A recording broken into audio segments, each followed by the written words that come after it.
Seja muito bem-vindo, seja muito bem-vinda a mais um episódio do nosso podcast Espaço Prime, lugar de pensar negócio, onde aqui você pode analisar, buscar entender um pouco mais o seu negócio ou todos os negócios que estão à sua volta. E isso envolve também não somente a pessoa que é jurídica, mas sim a pessoa física, onde você pode entender um pouco mais como funciona a cabeça do seu chefe, da empresa onde você trabalha, quais são as dificuldades que todos nós enfrentamos nessa vida, não somente os empresários, mas também os empregados. Mas antes, eu quero que você não deixe de se inscrever no nosso canal. Vai lá, clica, ativa o sininho para toda segunda-feira o nosso podcast vai ao ar às 7 horas da noite, às 19 horas, horário de Campo Grande, e às 20 horas, horário de Brasília, e você é nosso convidado especial. Então vai lá, se inscreve, ativa o sininho, curte esse nosso podcast, os outros que tivemos nas semanas passadas e compartilha. Compartilha para todos os seus amigos para que essa rede de conhecimento possa aumentar cada vez mais. E no episódio de hoje eu tenho o prazer de apresentar para vocês uma pessoa que é muito especial para mim. É muito especial para Prime, muito especial para Campo Grande, porque é uma pessoa do bem. É uma pessoa que eu aprendi a admirar, gostar e tem uma história de vida magnífica, de empresariado e como pessoa também. Eu quero apresentar para vocês hoje o Dr. Paulo Boinain, onde ele vai se apresentar um pouquinho mais para vocês e vocês vão poder conhecer um pouquinho mais dessa pessoa que é fantástica. Seja muito bem-vindo, doutor, que o senhor possa se sentir bem aqui em nosso ambiente e a gente possa discutir um pouquinho sobre negócios, principalmente na área de saúde. Obrigado, Bruno. Prazer conversar com você. Você também é um cara especial e isso faz a gente ficar alegre e contente, né, poder dividir essas experiências com você. Legal, doutor. Fico muito grato pelo senhor aceitou prontamente o convite. Eu sei que o senhor é uma pessoa reservada, mas mesmo assim aceitou estar com a gente. Isso aí. Doutor Paulo, quero que o senhor fale para a gente um pouquinho hoje qual é a sua especialidade, o que o senhor faz, qual é a sua profissão, para que a gente possa conhecer um pouquinho mais, doutor Paulo Boinain. Ô Bruno, eu sou médico há faz um bom tempo. Pode falar. 38 anos por aí. E eu me formei em medicina no estado do Rio de Janeiro. Depois fui para São Paulo, fiz alguns cursos de especialização, me especializei em pediatria, depois em pneumologia infantil. Mas desde o começo que eu me formei, logo em seguida, alguns dias depois, eu já adentrei na minha área que hoje eu atuo, que é a alergia e imunologia. Então eu tenho atuado nessa área há muitos anos. E existe até uma curiosidade sobre isso, porque quando eu fazia cursinho em São Paulo, saí de Campo Grande com 17 anos, fui fazer cursinho em São Paulo para fazer medicina, que eu sempre quis fazer medicina. Na minha família, todo mundo sabia desde pequenininho que eu queria ser médico. E eu fui fazer cursinho com 17 anos e eu não conseguia passar na faculdade. Fiquei no vestibular, fiquei 2 anos sem passar na faculdade, porque eu tinha uma rinite muito forte. Eu sentava por incrível que pareça, eu sentava para estudar e escorria o meu nariz, minhas apostilas eram todas mascadas de umidade, eu não conseguia dormir direito, porque quem tem rinite não consegue dormir direito. E a minha qualidade de vida era muito ruim. Eu encontrei um alergista que me passou um tratamento que hoje eu uso de larga escala, que é a imunoterapia. E logo em seguida eu passei em 4, 5 faculdades, aí minha vida mudou totalmente. Então tem essa curiosidade, que depois que eu me formei, já de olhos na alergia, eu comecei a praticar a alergia e eu faço, é o que eu faço hoje. Então o senhor pegou uma experiência de vida sua e falou assim, é isso que eu vou levar para as outras pessoas. Exatamente. Nós estávamos conversando aqui agora, fora do vídeo, sobre minha filha que faz medicina. Você perguntou qual que é a especialidade que ela quer fazer. Eu já sabia.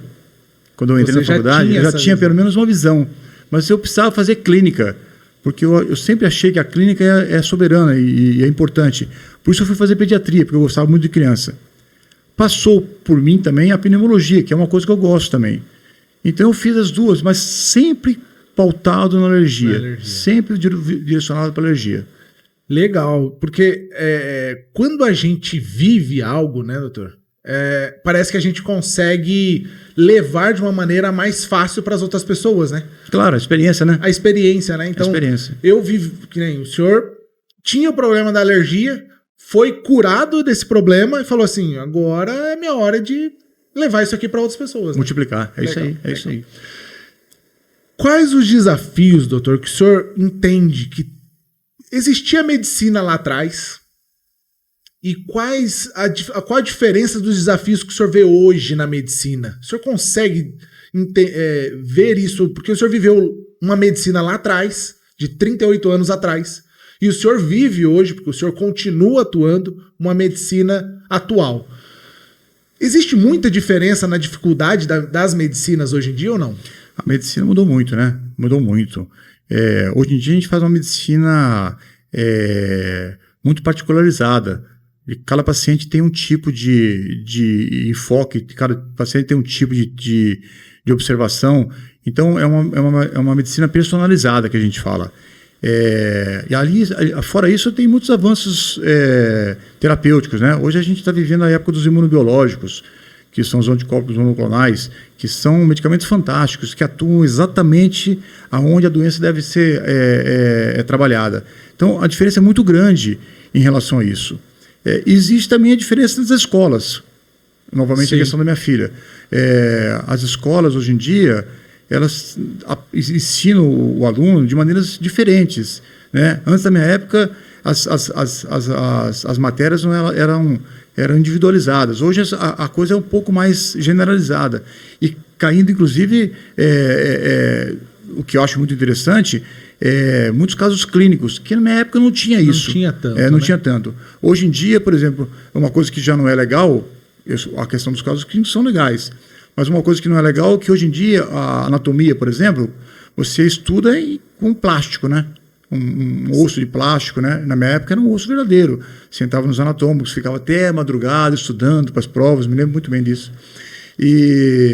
Então mudou muito em relação a isso aí. Agora, o desafio maior, assim que eu vejo, é o esgotamento, viu, Bruno? A profissão nossa é muito desgastante, física e mentalmente. Então, se a pessoa não tiver um equilíbrio, se a pessoa não fizer uma academia, se a pessoa não se alimentar bem, se a pessoa não tiver uma condição de sono muito boa, ele vai se prejudicar. Como em todas as profissões, né? Uhum. Mas, como você perguntou na minha, Sim. O esgotamento é uma coisa que, se você não trabalhar direitinho, você vai ter problema lá na frente, né? Você vai se estressar, você vai ter problema de esgotamento. Então, o equilíbrio é uma coisa muito importante. O senhor acha que hoje em dia a pressão em cima do médico, da medicina, é maior que antigamente? Porque antigamente parecia que, não que tinha uma medicina mais preventiva, mas as pessoas eram mais ativas, né? Elas não descarregavam tanto o problema do dia a dia no médico. Hoje, como não existe muito a medicina preventiva das pessoas, o senhor acha que os médicos estão, por isso que eles estão ficando mais sobrecarregados nessa questão de atendimento e pressão? A pressão hoje em dia, Bruno, é muito forte, porque nós temos uma coisa chamada internet. Temos o Google, Doutor Google. Doutor Google é difícil. O sujeito chega no consultório, o paciente chega no consultório já com o diagnóstico pronto. Né? Então, e ele já leu ali quais são os passos, quais são os exames que você tem que pedir. Na verdade, ele só quer a sua assinatura ali, né? Alguns chegam a ser mais ou menos por aí. Então, é complicado, porque a pressão é muito grande. O cara chega lá, né? E você concorrer com o Dr. Google não é qualquer coisinha, né? E agora tem, além do Dr. Google, tem o Dr. ChatGPT, né? Então. Que é a inteligência artificial que traz cada vez mais esse detalhamento para a pessoa, né? Isso mesmo. E falar em inteligência artificial, eu acabei de dividir num congresso, num curso de alergia da USP. Uhum. Sabidamente o melhor curso de alergia do país. Tem 10 anos já. E nós estamos discutindo justamente a questão da inteligência artificial na medicina. Né? É uma coisa que chegou para ficar, não tem como correr. Não tem como você correr, você tem que entender como é que funciona. É claro, tem muitas coisas que são inverdades ali, né? O GBT lá mesmo, esse chat aí, às vezes ele mente descaradamente para você, porque ele não tem o que falar. Então ele fala besteira. Então tem que saber filtrar muito, né? Mas hoje em dia a pressão é muito grande justamente por causa disso. Porque por todos esses mecanismos, essas ferramentas que a gente tem aí, então as coisas acabam se complicando um pouquinho, o paciente já chega já meio com o diagnóstico pronto, como você falou. É verdade. A gente tem sentido, eu falo a gente porque eu lido, a gente é especialista na área médica e a gente tem muitos clientes médicos. E parece que os médicos que estão saindo agora, eles, não sei se eles estão saindo mais imaturos, profissionalmente falando, ou eles estão indo muito para um nicho que não chega a ser modinha, né? Que todo mundo agora parece que quer ir pro emagrecimento, todo mundo agora quer fazer o dermato, todo mundo quer fazer o chip. O que o senhor acha desse público que está saindo da sala de aula hoje e indo só para esse lado da medicina? Então, existe mesmo esse muito modismo, né? Harmonização facial, todo mundo quer fazer isso. Só quer ir para lá da beleza, né? Exatamente. O que eu acho, assim, particularmente, acho que está exagerando demais, né, Bruno? Você vê aí as meninas com uma boca que, pelo amor de Deus, me desculpe, mas é o que eu penso, né? Mas está vindo a moda agora da desarmonização facial. Então, pois é assim mesmo, é cíclico, né? É cíclico. Então, mas hoje em dia, com essa avalanche de médicos que está vindo no país, porque assim, Bruno, o Brasil tem 250 milhões de habitantes, mais ou menos. Nós temos 380 faculdades de medicina. Os Estados Unidos tem quase 500 milhões de habitantes, tem 160. Olha a diferença. A diferença é gigante. Tanto é que o Conselho Federal de Medicina, percebendo essa jogada... Fora as faculdades Paraguai, exteriores aqui, né? Que agora parece que nem precisa fazer aquele revalida, né? Então, mas aí o Conselho Federal de Medicina, percebendo isso, eu achei uma atitude maravilhosa. Vai ter que fazer um exame de proficiência. Certo. Assim como tem um contador, assim como tem o... Para eu tirar meu CRC, eu tenho que fazer um exame desse. Assim como tem o advogado, certo, que tem a prova da OAB. Então, e agora o médico vai ter que fazer isso aí. Eu achei ótimo isso, porque é muita gente, né? E se você não tiver realmente um cara bem informado... pelo menos mínimo, né? No mínimo. Mínimo, né? É isso aí. Então, nisso eu vejo um avanço muito grande na medicina. Né? Agora, é o que você falou mesmo, é modismo mesmo, né? Então, fatalmente, algumas coisas vão cair por terra, já que isso é modismo. Mas a gente pode também pensar, né, doutor? E aí a gente vai pensando agora, começar a pensar mais negócio do que propriamente medicina. Como existe esse modismo de uma grande massa querendo ir para uma área, o senhor acha que outras áreas estão desabastecidas? O senhor sente se tem alguma área, por exemplo, da medicina que, poxa, essa área está faltando muito profissional, por exemplo? Muito. Pediatra falta, endócrino falta, pneumologista falta. Muitas áreas estão faltando realmente por conta disso aí. É difícil hoje em dia você encontrar de bate-pronto um médico que possa te auxiliar enquanto endocrinologista, enquanto pediatra. Pediatra, eu fui pediatra, eu sou pediatra, né? Porque a gente não deixa de ser, né? Mas a pediatria é uma área da medicina que sofreu muito, né? Porque muito desgaste. Escassez grande. Né? E um desgaste muito grande. Então, os colegas, percebendo que tinha um desgaste muito grande, deixaram de fazer a pediatria. Mas realmente tem muitas áreas da medicina, da especialidade da medicina que tá realmente faltando no Brasil inteiro, no Campo Grande também. Exato, com isso abre oportunidades. Se a pessoa sai da faculdade e fala assim, vamos pensar negócio, em vez de pensar só grana, vamos pensar que na verdade a oportunidade vira grana, né?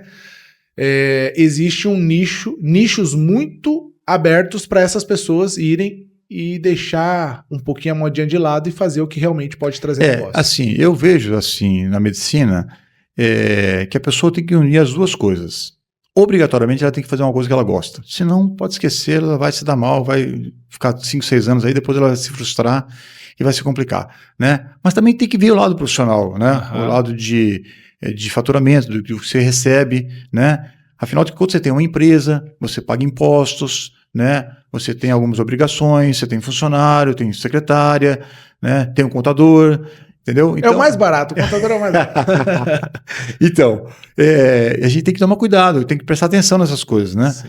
Então, assim, esse lado profissional é extremamente importante, mas dá para você conciliar, sim. As duas coisas. Você percebe, tem lá lacuna na área X, Y, Z, e você vê se você consegue se adaptar àquilo ali. E quando você vai fazendo aquilo, eu tenho a seguinte frase, né? Nem sempre a gente vai fazer aquilo que a gente ama, mas a gente tem que amar aquilo que a gente faz. Boa frase. Né?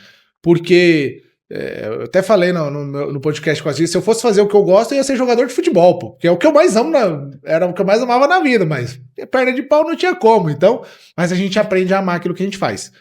Então, como o senhor falou, o senhor fez pediatria, depois o senhor fez pneumologia, até chegar no nicho que juntou aquilo que o senhor ama fazer com aquilo que te dá um retorno financeiro e te faz crescer como empresário, como pessoa e ter aquilo que o senhor tem hoje. Doutor, vamos falar um pouquinho agora sobre o Paulo Boinain, empresário.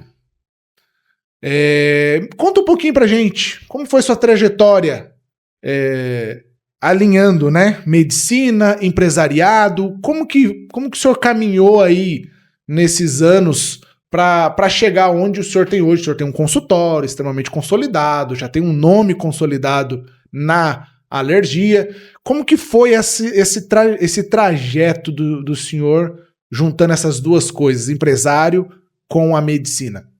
Ô Bruno, eu sou descendente de libanês, né? Então já tá no sangue. Já tá no sangue, né?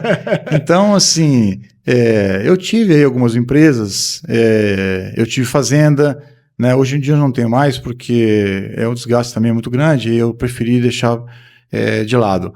Mas, assim, eu sempre tive o gosto da empresa. Eu fiz MBA da Fundação Getúlio Vargas, direcionado às empresas. Foram 2 anos bem legais, que eu aprendi muita coisa. Fundação Getúlio Vargas é espetacular, é muito boa. Então, eu sempre tive na veia essa vontade do empresário. Tanto é que no meu consultório, eu faço, fora a contabilidade que você faz para mim, o resto eu faço. Faz tudo. Eu é que determino o tipo de... Para onde a clínica vai, quais são... Onde o senhor vai investir, como vai investir, quanto. Então, esse tipo de coisa é o que faz, é o que tá no sangue da gente, e a gente gosta de fazer isso aí. E é o que faz a máquina girar, né? O empresário, ele precisa estar preocupado, né? Não só com o desenvolvimento da sua profissão, mas também com o desenvolvimento da sua empresa, né? Se você não tiver ligado item por item, e de vez em quando o Dr. Paulo me liga, Bruno, esse imposto aqui, cara, tá muito alto, por que tá esse valor todo, né?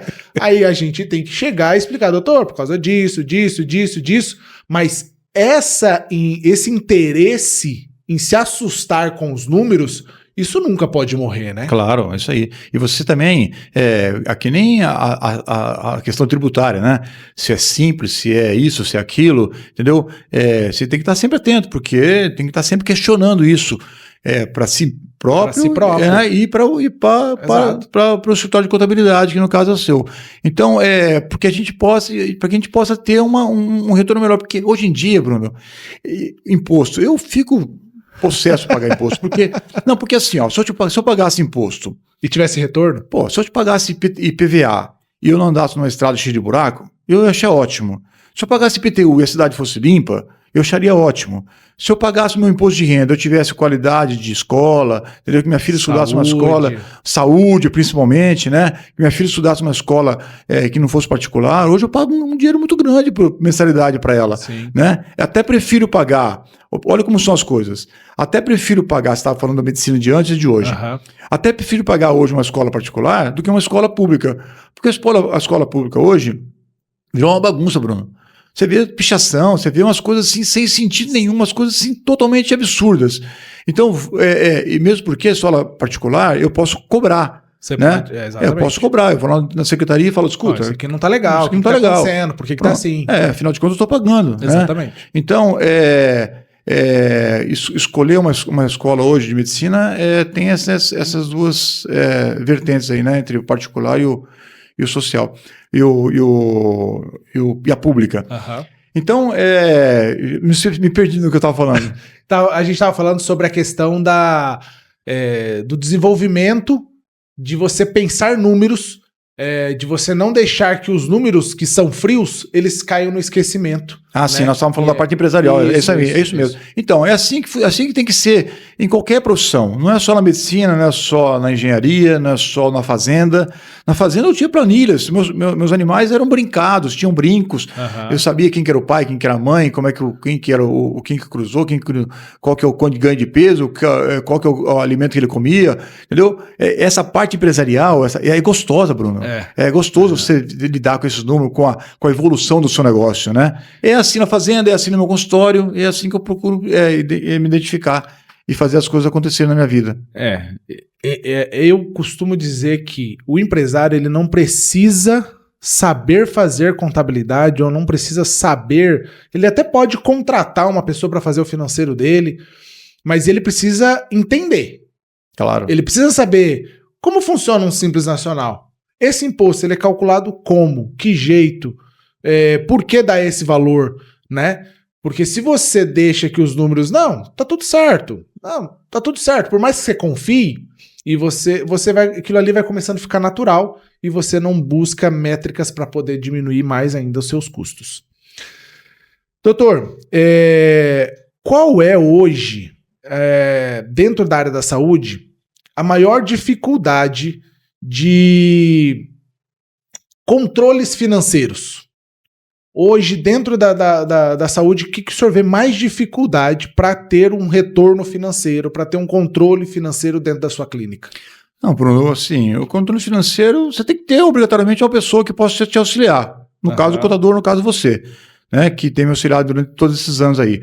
Porque tem coisas que fogem da nossa alçada, né? A gente não consegue avaliar uma coisa assim a uma distância maior, né? Precisa ter profissional, como você me falou, precisa ter profissional que auxilia a gente na área de contabilidade, na área de faturamento, né? O faturamento é um negócio que hoje em dia... Eu ia entrar nesse assunto. O faturamento é um negócio que hoje em dia a gente tem que ter muito cuidado, porque eu, por exemplo, que trabalho muito com convênio, é muito complicado você conseguir... Porque o convênio paga, às vezes, hoje, uma consulta que você fez há 45 dias atrás. Se fosse um convênio só, tudo bem, mas eu tenho vários convênios. Então, para deixar isso de maneira muito clara, é muito complicado. São dias e dias estudando ali como é que a gente vai fazer, como é que a gente vai ver se tem algum tipo de glosa, porque hoje em dia tem muito esse tipo de coisa. Esse é um desafio grande. Então, o senhor precisa ter um fluxo de caixa, porque o dinheiro que o senhor paga, as suas despesas desse mês... É um dinheiro que o senhor produziu há quase 2 meses atrás. Exatamente. Quase 2 meses atrás. Exatamente, isso mesmo. Então, se o senhor não tem um controle ou um planejamento, porque vai ter um mês, por exemplo, que o senhor vai parar. Isso mesmo. Para as férias. Sim. Tanto sua quanto da sua secretária. Sim. Se o senhor não tiver um planejamento para passar esse período, o senhor pode ter problemas. Verdade. Né? Porque se o convênio vai te pagar em 45, quase 60 dias, o senhor tem que ter esse ciclo acontecendo de uma maneira muito efetiva. Harmoniosa, porque senão você vai se complicar mesmo. Tá. Vamos falar um pouquinho sobre mão de obra de pessoas.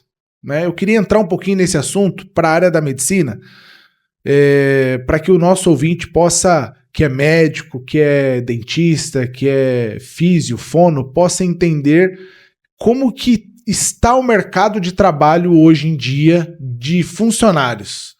Secretárias, técnicos, enfermeiros quando é necessário. Como que o senhor vê hoje esse mercado de funcionários na área da medicina? Assim, para você pedir para alguém fazer alguma coisa para você, você precisa saber fazer, né? É o que nós estávamos conversando agora há pouco. Então, se eu pedir para uma enfermeira minha fazer uma medicação, eu tenho que saber como fazer a medicação, qual que é a via de administração, qual que é a dose, etc e tal. Se eu pedir para um outro colega, um residente, de repente, fazer uma intubação orotraqueal, eu tenho que saber como deve ser feito. Então, saber fazer é o primeiro ponto. Certo. Agora, hoje em dia, a mão de obra está muito, muito ruim, é muito desqualificada. A gente não é só na medicina, não. Em todos os cantos, você quer contratar alguém, você não tem empresas aí querendo contratar pessoas, mas não tem material, não tem mão de obra especializada. O cara não sabe virar a chave, o cara não sabe o que fazer. Se não tiver, hoje em dia no país, cursos profissionalizantes, que eu acho que é uma boa saída para o país, porque isso vai gerar uma quantidade muito grande de empregos que estão faltando realmente. Pessoas técnicas. Pessoas técnicas, exatamente. Nos outros países aí fora, eu tenho conhecimento, e os caras têm uma quantidade de formação técnica, de formadores técnicos, formação técnica muito grande. Né? O cara acaba, eletrotécnico, enfim. Né? Na medicina é a mesma coisa. Né? Hoje em dia, se você pede, às vezes, para uma secretária, para uma enfermeira fazer um negócio, ela não sabe fazer. Então, a falta de conhecimento é uma chave que a gente precisa virar. E é por isso que eu quero falar para você agora que está aí falando, está assistindo esse podcast, você que é profissional, tô nem falando para você que é empresário, profissional, se especialize. Sim. Se especialize. Se você é uma secretária, se especialize para ser uma boa secretária, para ser um bom financeiro, para ser uma pessoa que atenda às necessidades do mercado, porque hoje não tem. Hoje não tem. Eu sou um pouco cético com a questão do assistencialismo. Eu sou muito mais que o governo deveria trazer para as pessoas possibilidades de crescimento, profissionalização e aumento de renda. Eu até vi um vídeo hoje, estava falando, um cara falando assim, não vale a pena eu trabalhar por um salário mínimo. Não vale a pena. Por quê? Eu me cadastro no Bolsa Família, todo dia 10 eu consigo ir lá sacar o meu Bolsa Família, eu vou na assistente social, ganho minha cesta básica, vale gás, cadastro na Energisa que eu vou ganhar, zera minha conta de água, minha conta de luz. Para que ele vai trabalhar? Para que eu vou trabalhar? Para que eu vou trabalhar? Isso aí. Então, essa métrica de assistencialismo, ela é ruim. E ela está fazendo cada vez mais que os profissionais se tornem cada vez mais fracos. Mais fracos. Isso é uma coisa que a gente sente lá no escritório muito. Então, para você que está nos assistindo, se profissionalize. Se profissionalize para que você se torne uma excelente pessoa na sua área, né? E eu sei o quanto é difícil arrumar uma secretária. Hoje o senhor tem a Amanda. Verdade. O senhor me deve. É verdade. Um almoço pela Amanda. É verdade. A Amanda trabalhava com a gente e o doutor desesperado, Bruno, eu preciso de alguém. Eu falei, eu tenho uma pessoa boa que eu disponibilizo para o senhor. Mas conversei com ele, conversei com ela, falei, vocês têm, cada um tem que entender o outro, né, doutor? O relacionamento é importante, né, para você poder conversar a mesma língua, né, estar na mesma página, né, e poder desenvolver o trabalho, porque senão você não consegue desenvolver o trabalho, é difícil, é complicado. E realmente a mão de obra a de secretária eu tinha dificuldade mesmo, eu peguei 2 ou 3 que eu tive problemas, né, peguei uma enfermeira que eu tive problemas, então humildade, né, humildade, querer aprender as coisas, né, é importante. Na minha fazenda, voltando à questão da fazenda lá atrás, eu também tinha um problema com o peão lá, com o funcionário, com o peão. Eu não tinha, era uma rotatória, rodava muito. E aí um dia eu perdi o meu peão e eu deixei avisado na cidade lá de Camapuã, onde eu tinha fazenda, que eu precisava de um novo peão. E alguns dias depois me ligou um cara. Falou, doutor, eu queria trabalhar com o senhor. Eu falei, você tem experiência? Ele falou, não tenho, mas eu posso aprender junto com o senhor. Eu falei, opa, esse é o cara. Foi o melhor peão que eu tive até hoje. Esse cara é disputado no mercado lá em Camapuã. Todo mundo quer esse cara. Porque ele é um cara que ele começou devagar, da base, aprendeu direitinho, sem vício, né? Eu fui ensinando para ele o que eu sabia de fazenda. Ele foi adicionando o que ele sabia. E a gente acabou aprendendo um com o outro. Ele ficou muito bom no que ele faz. Esse é o melhor profissional. Esse é o melhor. É aquele que entende que todo mundo tem uma personalidade. E você precisa saber como você pode ajudar o outro e como o outro pode te ajudar na sua personalidade para que ambos cresçam. Enquanto tiver guerras entre profissional e empresário, isso nunca vai dar certo. Essa equação nunca vai fechar. Por quê? Um vai querer sempre puxar para o outro lado. Então, o mais importante dentro de um mundo empresarial é que cada um entenda o seu lado e um ajude o outro a crescer cada vez mais. Somar, né? Somar. Isso aí. Doutor, para a gente finalizar aqui o nosso podcast de hoje, queria que o senhor deixasse para esses novos médicos, empresários que estão vindo aí, uma dica, um conselho, o senhor, dentro da sua experiência de mais de 35 anos, 38 anos aí de profissão, lidando com empresariado, profissão medicina, pode deixar para esse pessoal aí? Bruno, assim, primeiro, gostar do que faz, né? Isso é essencial. Sem isso aí, você vai se frustrar lá na frente, você vai se machucar, né? E segundo, fazer as coisas com ética, com amor, com dedicação, tá? O paciente chega na tua frente, às vezes é um caso complicado, um caso difícil, você tem que dar tempo para ele, tem que ouvir o paciente. Ouvir é uma coisa muito importante. E isso faz com que a sua empresa, o seu consultório, a sua empresa, a sua clínica, ela seja bem vista, porque você está dando material humano para o paciente, né? Então, você está ouvindo o paciente, você está... às vezes o caso é um pouco mais difícil, você tem que ir para casa, estudar um pouquinho mais, ver isso ou aquilo, pedir para o paciente voltar. Tá. Então, fazer aquilo com amor, com carinho, sempre querendo ajudar o paciente, é extremamente importante, é primordial. E o médico, o escritório dele ou é a clínica, ou é um corredor de hospital, ou é um leito de UTI, né? Exatamente. Esse é o escritório do médico. É isso mesmo. E ele tem que estar preparado para isso. Isso aí. Dr. Paulo, muito obrigado. Eu que Por agradeço. estar com a gente aqui hoje, trazendo aí essa vasta experiência que o senhor tem. E eu espero que a gente possa ter trocado essas ideias, ajudado um ao outro a melhorar cada vez mais. E ajudar os outros também. A ajudar os outros. Você que está aí nos assistindo, eu quero agradecer. Estamos aqui direto dos estúdios da VW Produções, onde a gente está gravando esse podcast e trazendo esse assunto que é tão importante, que é a profissionalização cada vez mais do médico empresário. Você que é médico, você que é estudante, entenda isso. A medicina, ela é importante como profissão, mas mais importante ainda é você crescer como empresário. Entenda os seus números, entenda seus impostos, entenda as suas finanças, entenda que o dinheiro ele não leva desaforo para casa. Você, como médico, precisa saber cuidar, porque senão, da mesma velocidade que ele entra, o dinheiro sai também. Então a gente espera que